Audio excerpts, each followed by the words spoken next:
Well, today was the start of the 35th Annual Adult Protective Services Conference, and it was hosted right here in Corpus Christi. The majority of people who went to the conference are APS employees, but there were representatives from many other entities. The conference goes on for 3 days. It provides opportunities to learn and to train.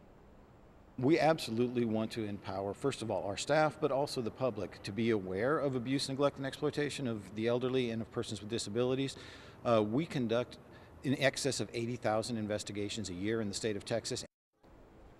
And APS provides that support to the elderly and people with disabilities and tries to fix the issues they find. There are more than 60 courses offered. Those include collaborating with law enforcement and providing services to a reluctant client.